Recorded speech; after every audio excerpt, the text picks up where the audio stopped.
forage dirigé est un dérivé du forage pétrolier. Cette technique, sans ouverture de tranchée, permet la pose de fourreaux PEHD et tuyaux acier par voie souterraine. Elle permet le franchissement d'obstacles comme les rivières, les voies SNCF, les autoroutes, là où on ne peut pas intervenir en tranchée ouverte. En ville, le forage dirigé est aussi possible avec un repérage précis des réseaux. Il nous évite la réfection de surface.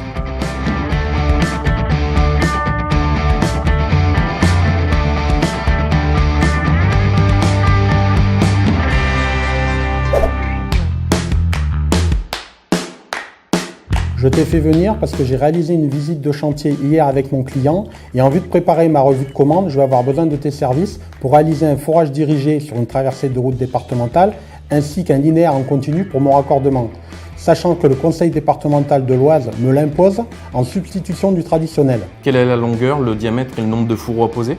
Le tout fait environ 140 mètres linéaires. Je dois poser un tritube et un monotube en diamètre 40. Nous irons sur le terrain et vérifierons la faisabilité et planifierons l'intervention ensemble. Alors tu feras attention parce qu'on a réalisé des sondages et on s'est aperçu que c'est une zone qui comportait beaucoup de silex.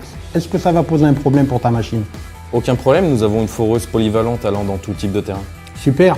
Tu penses que tu pourras faire le chantier en combien de temps? J'envisage une intervention d'une journée. Une journée? C'est rapide. Moi j'en aurais eu pour 3 jours avec ma mini-pelle. Ok, ça marche, tu auras le devis sous 8 jours avec l'ensemble des prérequis. Le forage dirigé est utilisé quotidiennement au sein de mon agence. Cette technique ne présente que des avantages. Pas de balisage lourd, peu de gêne avec les riverains, pas de problème de compactage ni de réfection, et surtout une grande rapidité d'exécution. C'est un véritable confort pour nos clients.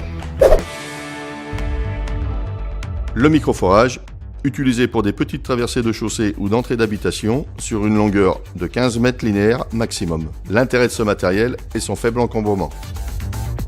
Le forage dirigé permet de réaliser des tirs allant jusqu'à 200 mètres linéaires pour un diamètre nominal de 315 maximum.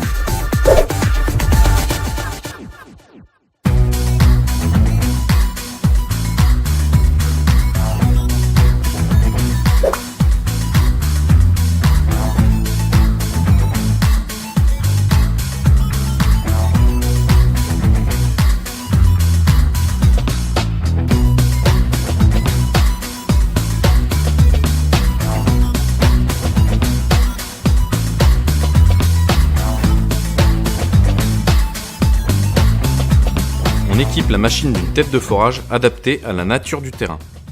Un train de tige pénètre dans le sol sous l'action combinée de la poussée et de la rotation de la tête de forage. Au fur et à mesure de la progression de la tête de forage dans le sol, des tiges sont vissées les unes aux autres jusqu'au point de sortie. Un contrôle de la localisation du train de tige dans le sol est fait à chaque fin de tige. La sonde émet sur une fréquence spécifique, permettant l'échange de données captées par un appareil de détection en surface. Ce processus cyclique sera répété jusqu'à ce que l'outil de forage réapparaisse à la sortie prévue. Dès l'arrivée du tir pilote, la tête de forage est démontée, puis remplacée par un aléseur. Cette opération consiste à augmenter le diamètre du forage pilote afin de mettre en place les PEHD.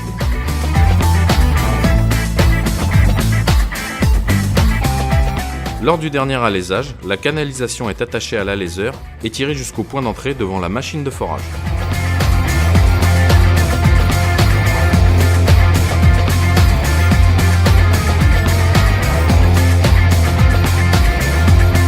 Donc les 3 avantages du forage dirigé, c'est l'obtention rapide des permissions de voirie, la rapidité d'exécution et derrière la garantie par rapport au gestionnaire de voirie puisqu'on ne touche pas aux enrobés. La particularité de Sobeca, c'était toute son expérience passée dans le génie civil qui fait qu'aujourd'hui c'est le partenaire idéal pour travailler avec nous dans l'Oise sur la trancheuse et le forage dirigé, qui nous apporte rapidité, flexibilité et demain la présence d'hommes supplémentaires si nécessaire, qui nous a permis de raccourcir nos délais d'exécution.